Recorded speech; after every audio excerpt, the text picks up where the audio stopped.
There was nothing more important in Nehama's life than her studies of the Chumash, Rashi, and so on, the Gilionot, which is famous in the whole world. The whole world.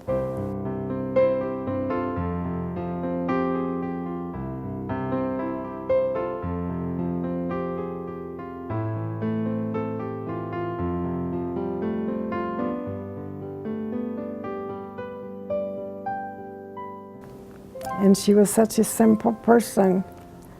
Her clothes, her dress, and her marriage.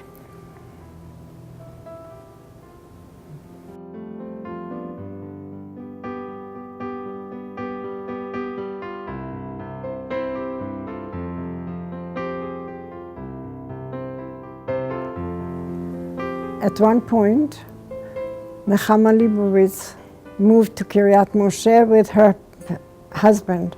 Her husband was her uncle, her father's brother, and he was blind. He was home with an aide. She was very devoted to him. Every night at 6 o'clock, you could see Nehama and her husband, hand in hand, she was holding him, walking Kiryat Moshe, length and width, every evening, and talking and talking, talking. The house was covered with books and papers.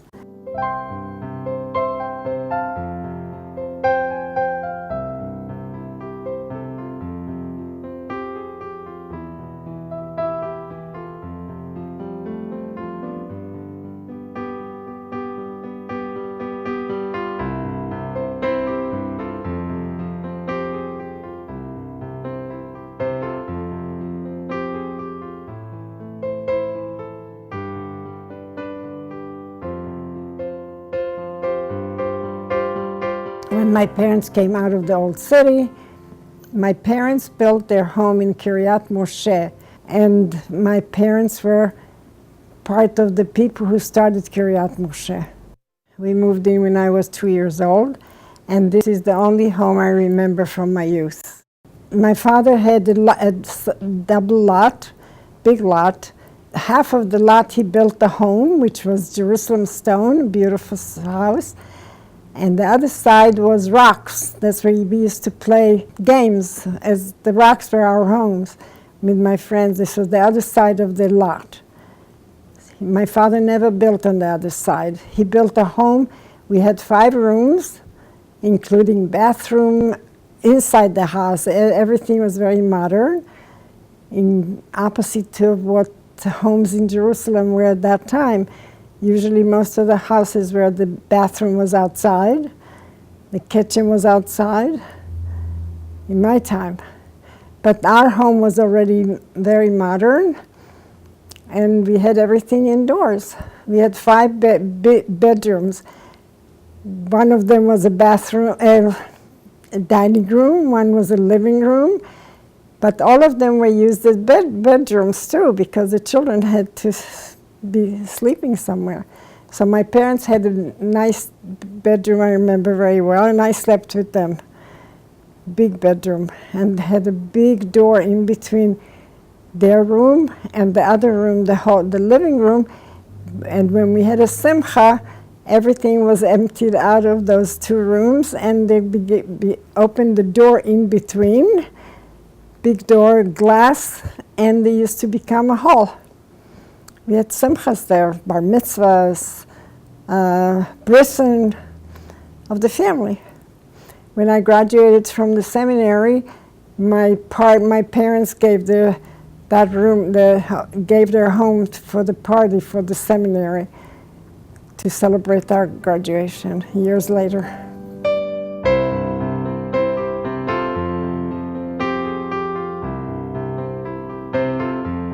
Every morning we used to go by bus.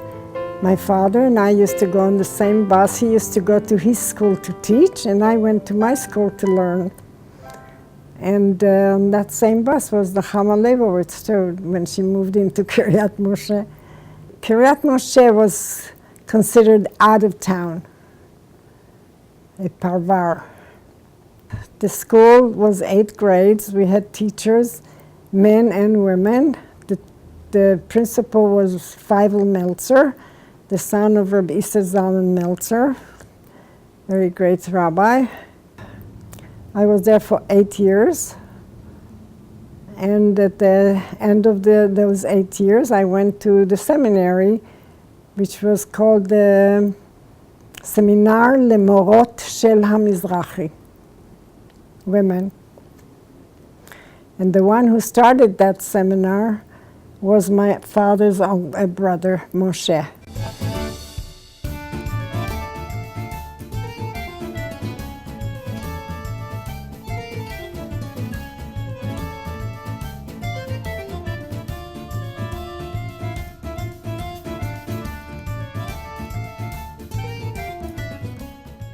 My other two sisters and me, we were all in the teaching business.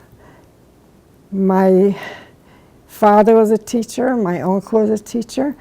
My brother did not go to the teaching school.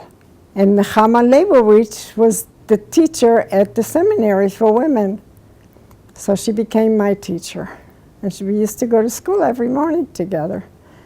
She always was looking at her papers. I was very close to her because I knew her since I was little, and she was close with the family. So I was not afraid of her, but a lot of people were. She was tough, but very kind and very nice too. We studied with her very thoroughly. She was a wonderful teacher, and she had her own way of teaching. The very famous saying of Nehama Leibowitz was, "Ma kashe leRashi." What does Rashi find difficult?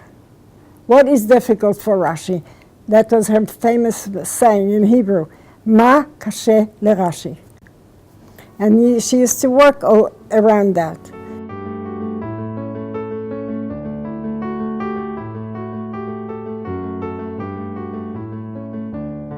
Tachkemoni was a very large boys' school. There were 1,000 boys there, boys and teachers altogether were about 1,000 people. And they were in this area that was very close to Jaffa, the border of Jaffa and Tel Aviv, which wasn't the nicest area at that time. The parents of these children were either maids, the mothers, or the fathers were carriers, sabalim. I was the first woman teacher that they hired in that school. They were always men only. And why? Because World War II broke out, and the Jewish teachers had to go to war, to the army. So they took, the first time in the history of the school, they took a woman, and I was the one. And I taught there for 3 years in Kita Aleph, which is the first grade. And what do you teach in the first grade? You teach reading, writing, stories, games, and that's it. And that's what I taught for 3 years.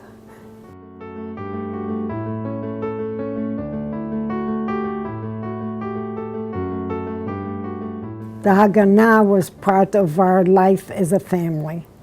My brothers-in-law, my brother, my mother was part of the Haganah in a way that among all the sheets and things that she used to do laundry and iron, in between those sheets in the drawers, I remember as a child, were guns. Used to see small guns, big guns. That was part of our life. And when I grew up, became 15 years old, I became part of the Haganah. In what way? That I used to take messages from one person to another. We couldn't use the mail. We couldn't use the telephone because the British used to open all the mail and the British used to listen to phone calls. So we could not do that. We had to have messengers. And the people of 14, 15 years old, we became the messengers. We used to get an envelope, never knew who it was for, what it was all about, and we used to take the envelope and bring it to where they told us to go, in Yerushalayim.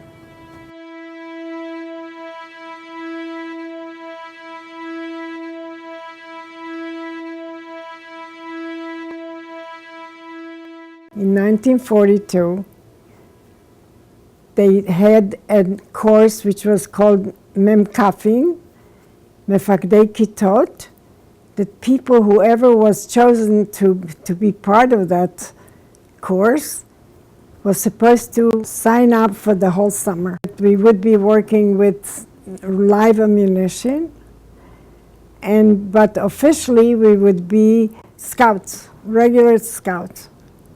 We went up to the Mount Scopus, and they had a place where they had big halls, 2 big halls for sports events.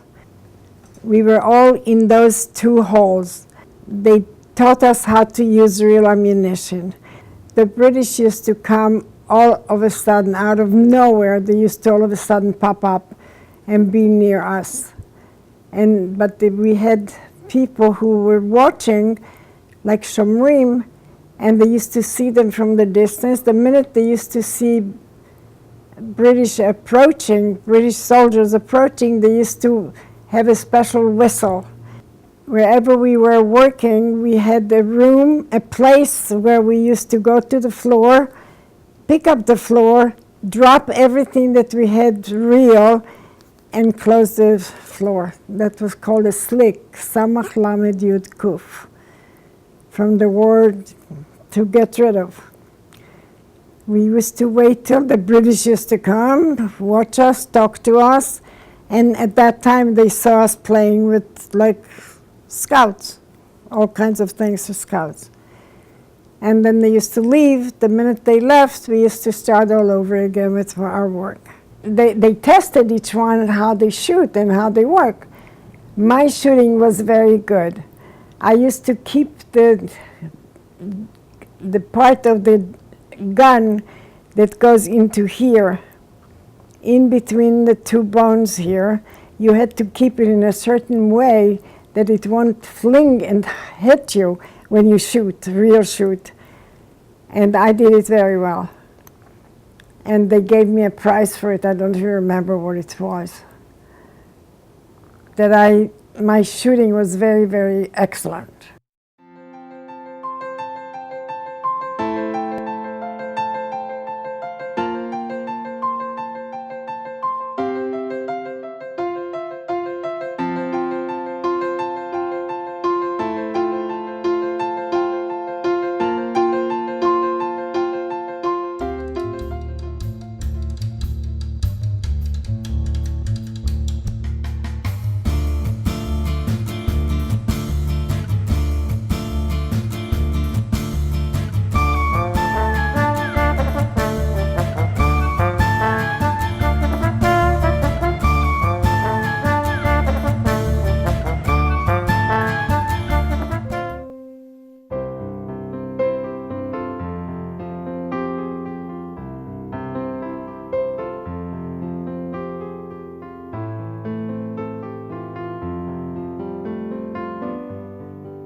It was a Wednesday night. They said to us, "What do we hear? You're moving away from Teaneck. How come?" My husband said, "We have no shul." So they told him, "Why don't we call Yeshiva University? And somebody will come and tell us how do we start a new shul in Teaneck, Orthodox." So they gave us the name of the guy, Victor Geller. He would come out to Teaneck and talk to the people who are interested in it a little bit. 5 families were interested. And they said, how do we start a new shul? So he said, the first thing you do, you need a place. So among the 5 families was a woman by the name of Lillian Kopetnikov. She gave her basement. She said, you can have my basement for as long as you need. And then you need a Sefer Torah. So my husband raised his hand and he said, I will bring a Sefer Torah from Manischewitz company and I will give it to the who needs it now.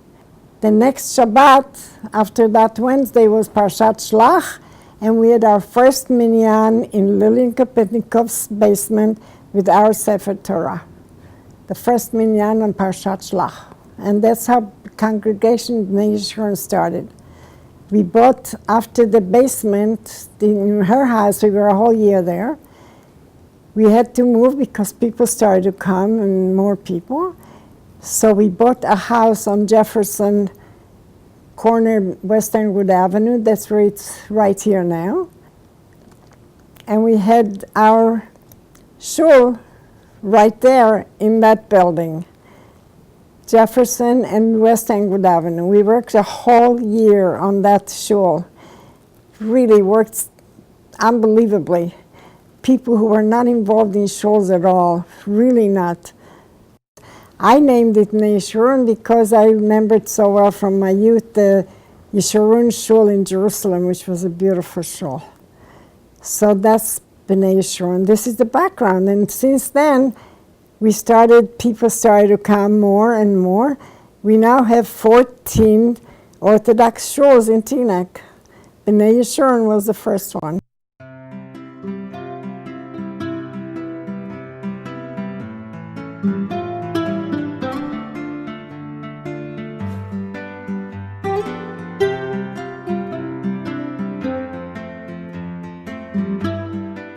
The text of the Chumash is part of me. Every Shabbat comes, Parshat HaShavua, I spend most of Shabbat with, if I don't read any other books. But I like to find more Mefarshim, not just the Rashi and others. I do look at other Mefarshim. Feivel Meltzer about Parshat HaShavua, and one is from Leibowitz's brother, Yeshaya. There are two books, one next to the other, which I take every Shabbat, even today. I know it almost by heart, but I like their teaching and their perush, and every Shabbat I read it again and again. I love talking about it, discussing it. And when anybody comes with something new, we'll discuss it.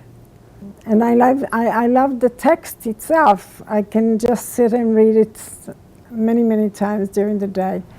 אשר אהבת את יצחק, ולך לך אל ארץ המוריה, והעלהו שם לעולה על אחד הערים אשר אמר אליך.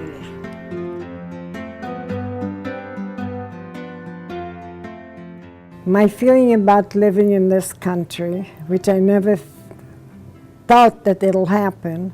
I was born in Jerusalem, I was living there the whole time, and I thought this will be my place. Well, God had different plans, and I ended up living in this country. I wasn't sorry that I lived here because I was with the men I loved. The guilt feelings were tremendous, that I'm not in Jerusalem, I'm not where I was supposed to be. Very, very guilty. And that was very hard to live with. But when we got involved with Bnei Yeshurun and built this Kehillah, that was a very helpful part for me, with my guilt feeling.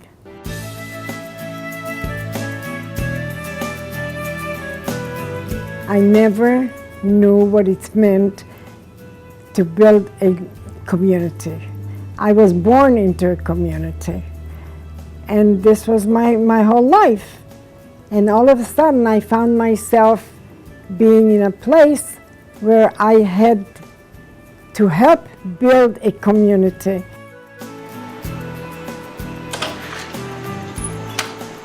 So I did live here. I did build up a family, which I'm very happy with, and thank God for them. And this is it.